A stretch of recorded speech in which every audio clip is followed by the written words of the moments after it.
You get the mic, it doesn't work. But I know how to work mics.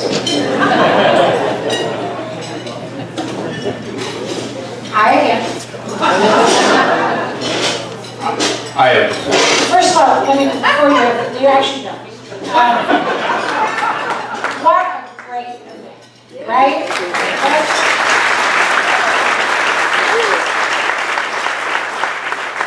Let's say thank you to our chairwoman, to everybody who is.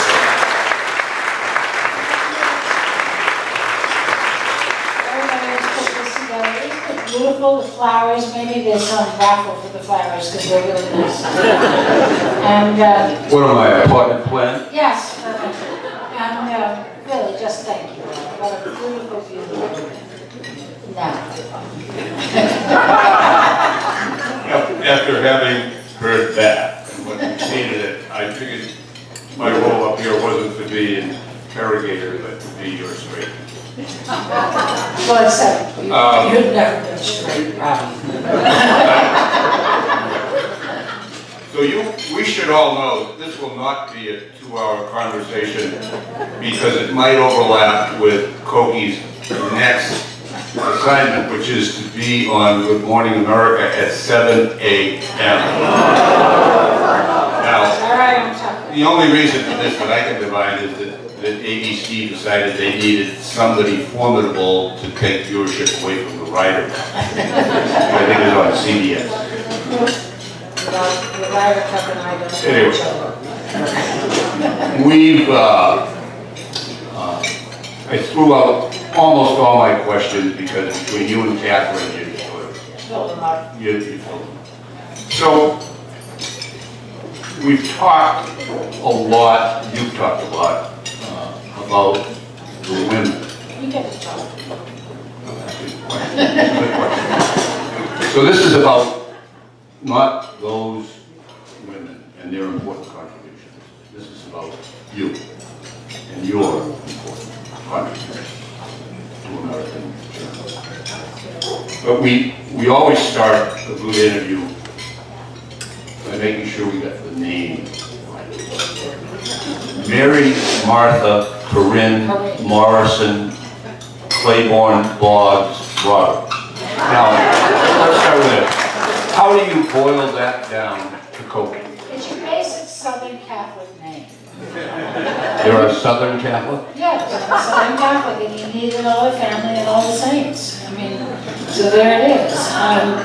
When I came home from the hospital almost 75 years ago, my brother, who was 3 years older, couldn't pronounce Corinne, and so he dubbed me Cokie, and I've been Cokie ever since. But in New Orleans, my hometown, there were so many Corinnes that we all had nicknames, and I really lucked out because they had names like Coochie and Nookie, and I mean, I have cousins named Ookie, and I'm not making any of this up. And I mean, Massachusetts is really different from Louisiana. What can I tell you? We have a lot of Catholics and we have a lot of French people, but that's where we have a lot of Irish. It's still different. So, those other names you could have been saddled with, does that explain why you fled north to come to Wellesley? So I ended up at Wellesley College because my best friend was going to Wellesley College. And, you know, in 1960 when I went to college, it wasn't like going to college today. You know, where you have consultants and parents who care.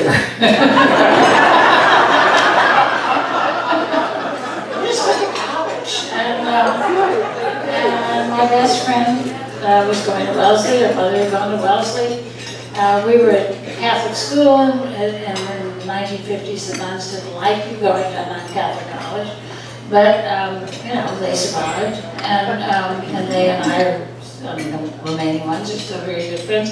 And in fact, my best friend who went to Wellesley, whose mother had gone to Wellesley, her sister became the first American head of the Sacred Heart Order.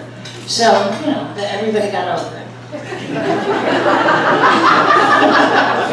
So you didn't get rejected by Tulane? No, first of all, Tulane didn't have,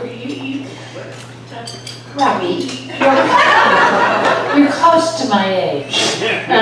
Schools were girls' schools and boys' schools. Tulane was a boys' school. The girls' school was Newcomb, which was a much better school, which is where my mother had gone. But it was, to be serious for a second, my father was in Congress at the time. He had voted for civil rights bills from the very deep South. And going to Des Moines, even though it was my hometown, was tough. People did not particularly like us. And it was not something that I wanted to do. So you came to New England. You went to I didn't stay in New England. one of them. That's our law. It was cold. I didn't leave the dorm in February. You went to what back then and now was one of the top colleges in the country. Wonderful school. And then you went into journalism. Well, What were you thinking? I wasn't thinking. I was in love. You know, in that era, again, you keep forgetting because you were a boy. But in that era, you just expected, many of us, I mean, there were people more serious than I, but you expected to get out of school and do something fun for a couple of years and then get married and have children and do something useful in the community, which is a wonderful life, by the way, and one that I admire and respect. Women have been doing something wonderful in communities in this country, again, from the beginning. The entire social safety net was woven by women from the 17th century on.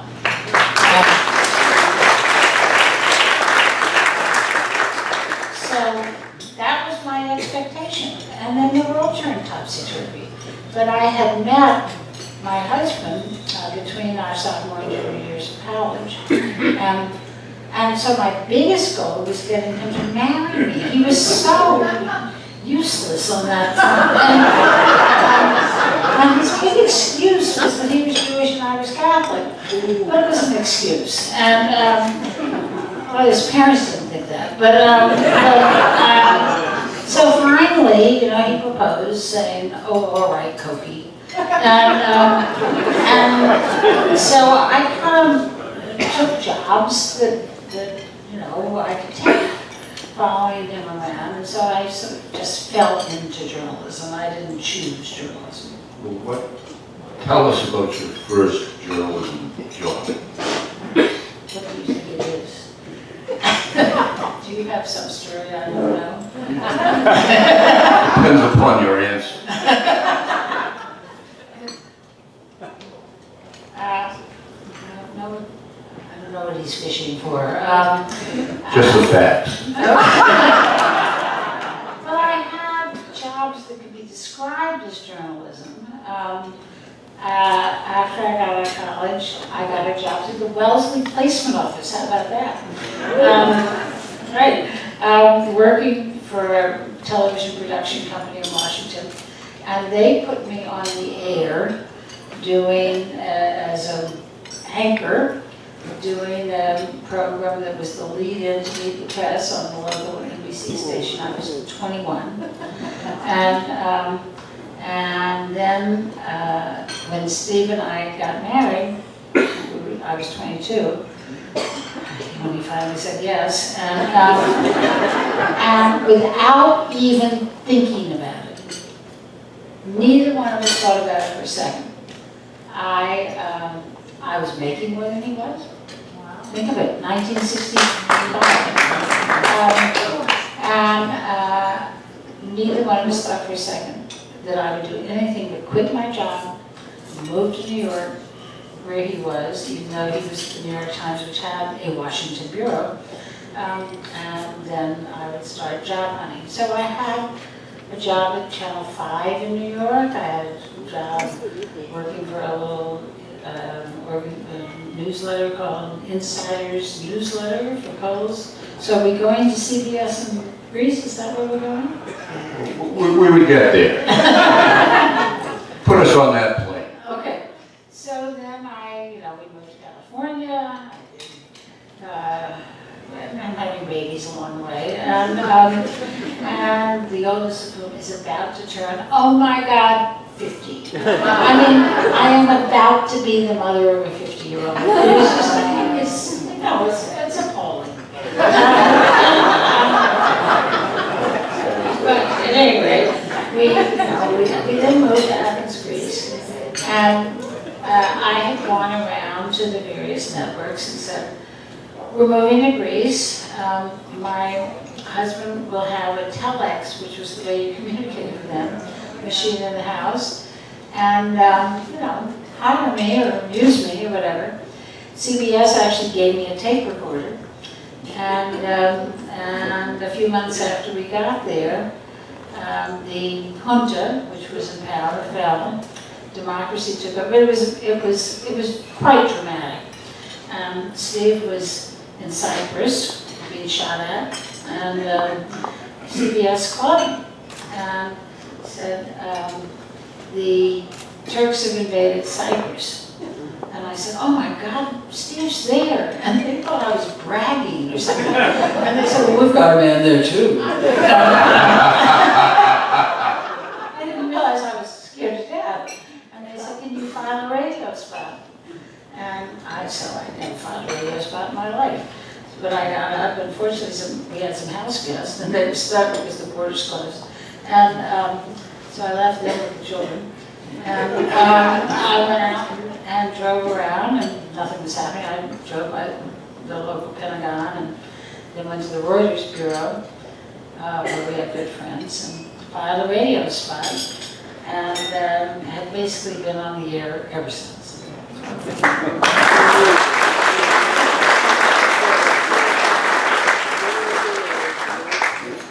And even though you claim that it took Steve forever, you graduated from Wellesley in '64, got married in '66. Yeah, but that was not here, that was forever. Well, I was 22, I was an old maid. You've been married 52 years. 52 years. And I really like the guy. And it is apparent. It is apparent. But I have to ask you this. Every marriage has its pressures. No kidding. One thing. But yours maybe had a little additional pressure for some number of years. When you, I would say, from my experience in Washington, when you commanded Capitol Hill as a journalist, your husband was the chief congressional correspondent for the New York Times. You competed against your husband. How did that work at home? Well, basically fine, because, and I would be curious of how it would work today, frankly, because in that era, you had deadlines. You had All Things Considered coming on the air at that point at 5 o'clock, now 4 o'clock. The New York Times couldn't get out until the next morning. I know, once a day. Once a day. Too much. You know, so I could always beat him. You know, I mean, I was on the air long before he was in print. And so that, I mean, the fact that we were reporting for different media, I think made a huge difference. And we actually collaborated much more than we competed. In fact, there were times when members of Congress complained about Stereo Roberts. But only occasionally was it an issue. But today, I think it really would be an issue because you're filing 24/7. And you're always trying to beat somebody. But that wasn't really the case then. And actually, the nice part about it was that we would then, one of the hard parts was after Morning Edition came on the air, in those days, this is always, the children are spoiled, you know. And now they have different people filing for one edition, all things considered. That wasn't the case then. And so you'd have to file and then stay and file again. And that was hard because there were children at home. And he would often have to wait for me. But the nice part was that on the ride home, we would get rid of that whole conversation that parents have at the end of the day. So by the time we actually walked in the house at 9 o'clock, we were the children's. And we always had a lovely dinner. They revealed to me many, many years later that they often ate at other people's houses first. But they said my dinner was better. It isn't possible that you beat your husband to a story based upon something he mumbled over breakfast. No, we didn't. You didn't? No. Didn't? No. Now I have to ask you about broadcast. And those of us, and I think that's all of us, who have listened to you and watched you over the years, probably wonder which you love more, radio or television? Well, obviously radio. I mean, Well, why is that all? because, well, NPR is unique. And I'm thrilled to say it is now one of the most powerful media instruments in the world. So keep giving, please. It is listened to by millions of people, both in this country and around the world. It's the primary source of news for millions of people. And as everybody else is closing up bureaus and all that, we're opening them. Again, all around both this country and the world. WBUR does a fabulous job here.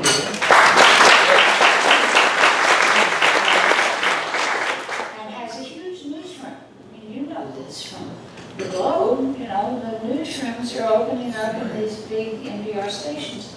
And the great joy of radio is the intimacy of it. You know, Kat said she has me in her bathroom. When I was covering Congress every day, I would walk in and some member of Congress would scream down the hall to me, "You were in the shower with me this morning." No, I wasn't. Was that strong Thurman? Well, There are strong Thurman stories that I'm amazed have not emerged in the Me Too. and I have so many. I have so many strong Thurman stories. But he is dead. So I don't think those hands can rise out of the grave, but who knows? But anyway, so radio has a special joy, but I wouldn't do radio, print, and TV if I didn't like all of them. I mean, I don't have to do anything at this stage of my life, but I like doing them, and they've each got different strengths. I mean, I can tell you in the most beautiful writing I can do about, my favorite example of this is a truck pulling out of Srebrenica during the Bosnian War. A woman handing her baby up to someone on the truck because she wasn't able to get on. And she might never see that baby again, but she was saving her baby. I could not write that the way that picture showed that. So that's television. Radio, I can bring you voices that express all kinds of things, accent and hesitation and all kinds of things. And you can listen more carefully because you're not distracted by the pictures. And that's a joy.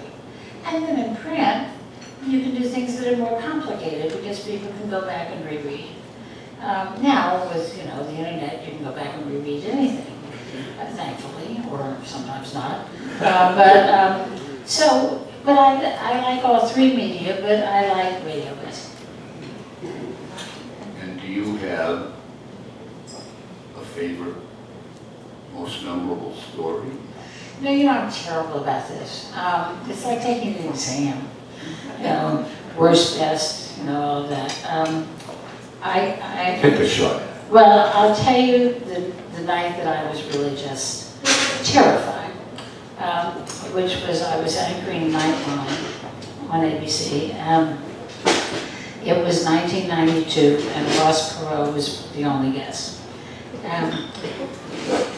For those of you who are old enough to remember, in 1992, as we went into the Democratic Convention, Ross Perot was leading in the polls, ahead of George Bush and Bill Clinton. During the Democratic Convention, he pulled out. And then he was sad about it. You know, he had liked the attention.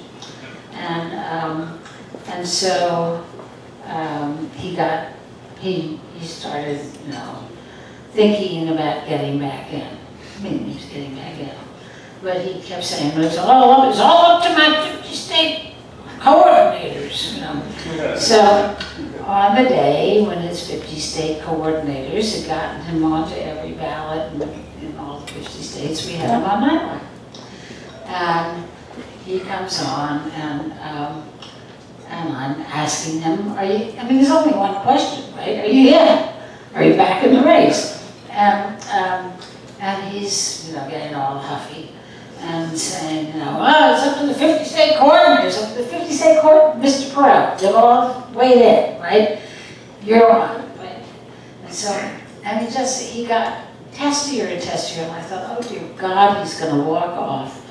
And then what am I going to do? You know, my interpretive dance spring? I mean, and fortunately he stayed through the whole thing. But then, about a half hour later, this is half hour after Nightline, he calls me and says, Cokie, I thought we were going to talk about the deficit. I have all my charts and everything. I said, Mr. Perot, you knew what we were going to talk about, and I have to tell you, you were quite rude to me. And nobody had said that to him since Annapolis or whatever. And so just to prove the point, he hung up on me. But I have to tell you, Robbie, that the sad part about that story is that, unbeknownst to me, Perot and I had a flirtation earlier in the summer. I know. But I learned about this. Is this on the record? This has been in print. When Ed Rollins, remember he had hired Ed Rollins as a Republican and Hamilton Jordan as a Democrat to run his campaign. And Ed Rollins tells the story that when he arrived in Dallas to take over, that he was handed a piece of paper that had two names on it. And he said, what is this? And the answer was, this is the short list for vice president. Well, the two names were William French Smith and mine. And Ed says, well, I have to tell you there's a problem here because William French Smith has the disadvantage of being dead. I have since checked the Constitution. It doesn't actually say the vice president has to be alive. And it doesn't matter. Exactly. But anyway, so I guess he had turned off me by then. There was a time, maybe a long time, when Everything in is. Washington journalism, Cokie Roberts, Nina Totenberg, Linda Wertheimer were talked about, written about, as the three most influential women in Washington journalism. You know that. You remember that. At any point in time, did anyone ever suggest substituting the word women for the three most influential journalists in Washington? No. And did that get under your skin? No. We were, first of all, Linda and I are the closest possible of friends. We always had each other's backs. It made all the difference in the world, particularly for me, because I was the only one with children. To have them, fill in when necessary and all of that. We became influential because NPR became influential, and we were the most visible or audible people on NPR, and the reason we were allowed to be those people was because NPR was new. And you didn't have to murder a guy to hire a woman. And no, seriously. And also, we worked for very low wages. And you could hire women for cheaper than men. As Frank McCready, who was once our president, said, you get more bang for the buck with a broad. I said, I was his eulogist, one of his eulogists. But we were you have to understand, we were women of a certain age. We were thrilled that people had any idea that we existed. And that we were allowed to do the jobs that we were doing. It was, it was wonderful. And we were fascinated by what we were covering, and we were thrilled to be able to do it. And still are. We're all still doing it. I mean, Nina's breaking a story a day. I was on the air all day yesterday for 9 straight hours. I mean, it is,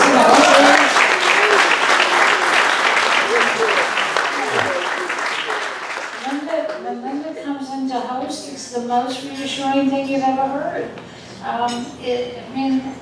It was just a treat. Tell me this. You, maybe more than your friends, but certainly all of you have been role models for many, many women in journalism. And you've been a mentor for many younger women. How has journalism changed for women? You can answer this better than I, probably. Not with the same personal connection. I have to tell you, so yesterday, on the air for 9 hours, there were 2 beautiful, brilliant young women on the set with me.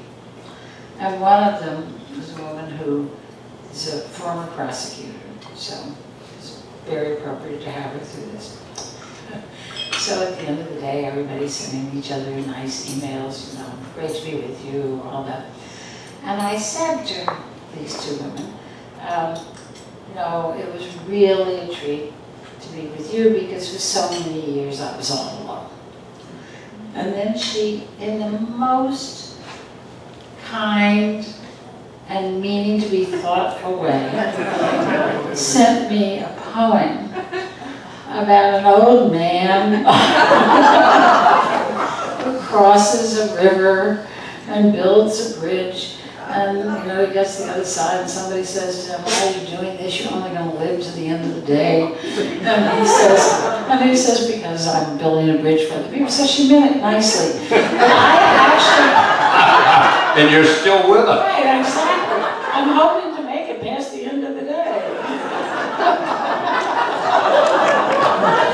But I have felt it's very important to bring them along. Not just as journalists, but as moms. Because it's often very tough when you go back to work after you have a baby. And it's important to sort of have people around who have done it. And my elderly children, who have teenage children,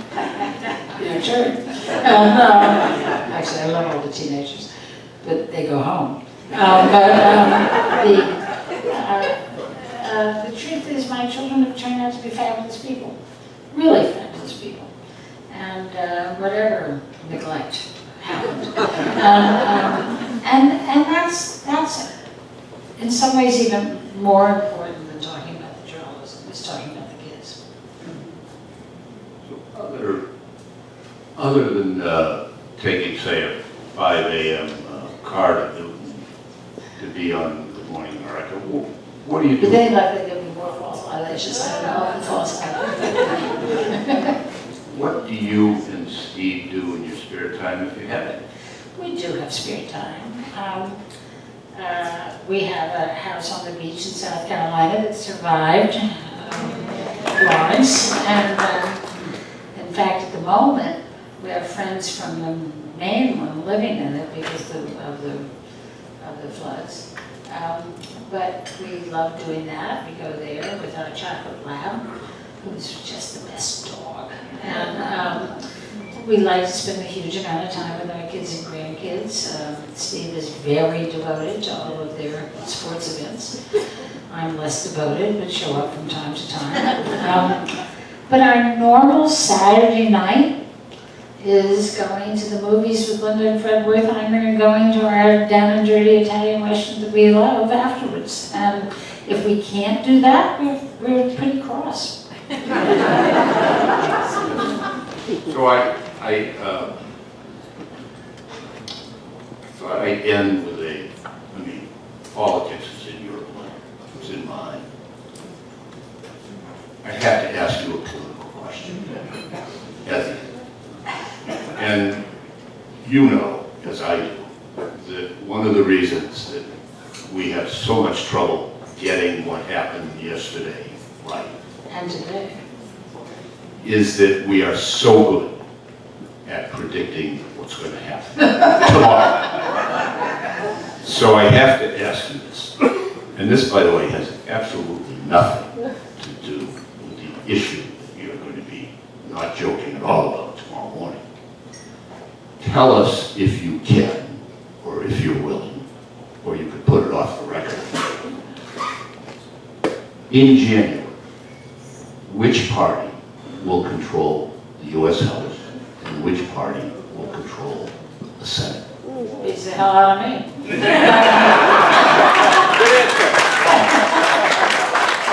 I do have at the table tonight a request to sort of explain what happened today.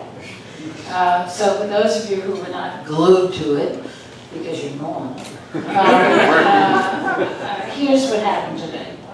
So we went through yesterday, which was one of the most remarkable days I've ever witnessed, and most people have ever witnessed, in the United States Congress. Not only, I mean, both testimonies were of Christine Blasey Ford and of Brett Kavanaugh. By the way, they all went to the schools I went to, my kids went to, all of that, so it's all our neighborhood. And I have a sense of which stories are true and which aren't. And there's some accusations that I don't believe because of that. But it was just phenomenal to behold. First her, and then him, and in the world of social media, you're getting constant feedback, right? So all day long, in addition to the usual, just die stuff, I'm getting women sending in tweets about their own assaults, which is not fair to lay on this man, but it was the context in which it was all happening. And these were the most just heartbreaking stories in 280 words, characters. And then there was the very strong response of women of, if we were crying while testifying, what would people say about us? It would be the end. And he was weeping, he wasn't just tearing up. So there was a lot of stuff going on, in the course of the afternoon.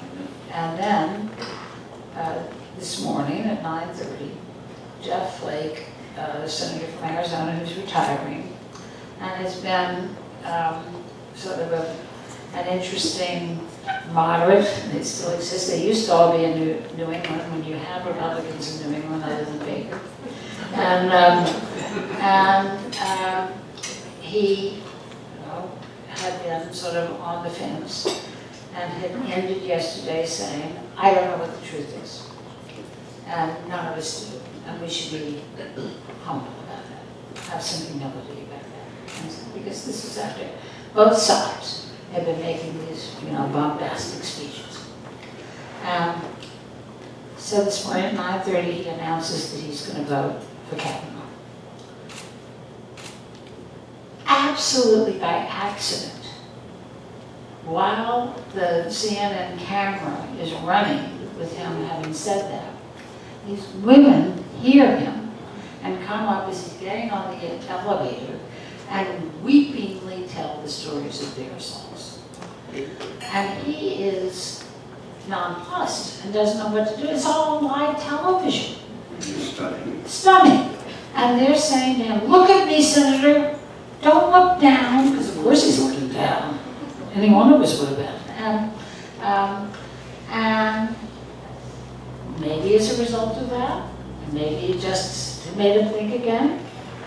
At the same time, Susan Collins had a bunch of constituents from Maine come in and tell her about their assaults. They came out of that meeting saying, we think she might be ready for a delay. So then what happens is the committee's all sitting there, there's a 1:30 vote call, and all of a sudden they're gone, with the exception of the chairman and Orrin Hatch. And there's some question, could they get up? But that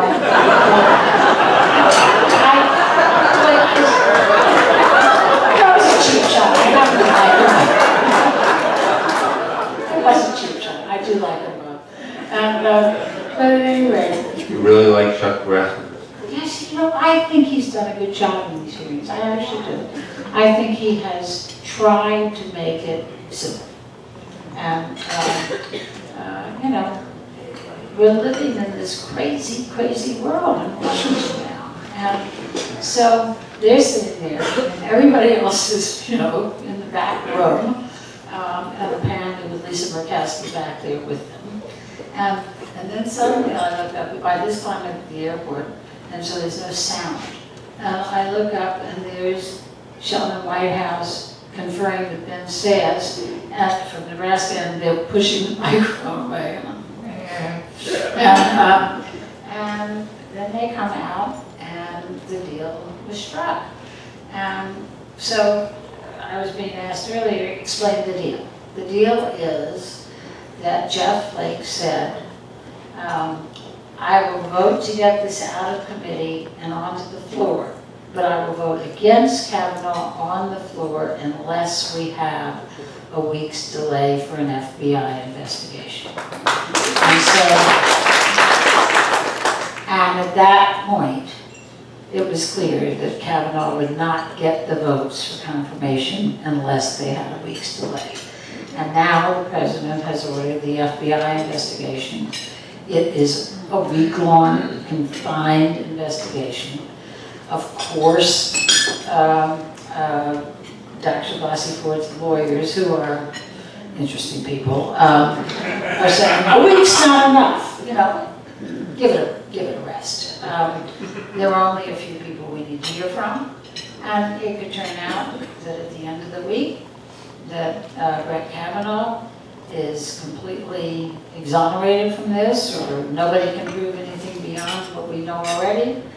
But I think it's better for the process that we have the week, and that people don't think that it's been rushed through. So that, though, is the result of the power of women. Because it's Susan Collins, Lisa Murkowski, and the women in that hallway who just looked Jeff Flake in the eye and said, don't do this. So that's a good story.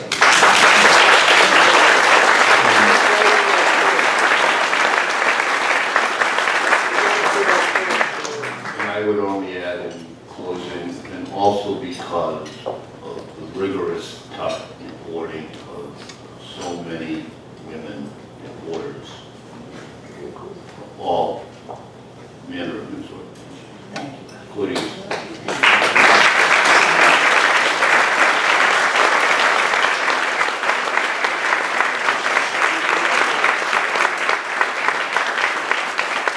Is that an up finish? You're not going to tell us who will control the Congress next year? I really don't know. I think it's unlikely for the Senate to go Democratic, but it's possible. And I don't at the moment see the blue wave that everybody's seeing because of the combination of gerrymandering and then, see, I know his name is so much and the state of the economy and all that. But events like yesterday have an effect. And if you look at the numbers among women, going into yesterday, 28% of women approved of Kavanaugh. So, you have events that happen. And a lot of things could happen between now and November. I did predict all through, cat to tail, all through 2016 that Donald Trump would be president. And so I'm wary of anything that says there's a big Democratic win. You'd like to retire undefeated in the prediction? No, I actually prefer not to predict, but I prefer to analyze rather than predict. But I do think that it would be unwise to assume that what we're looking at right now as a generic situation is how it's going to play out seat by seat in November. But I would like to say that it's wonderful to be with all of you. It's wonderful to be with my old friend Robbie, who's been one of the great reporters of all time and done so much to protect children unwittingly. Not understand that's what you're ending up doing, but you've done a fabulous job doing it.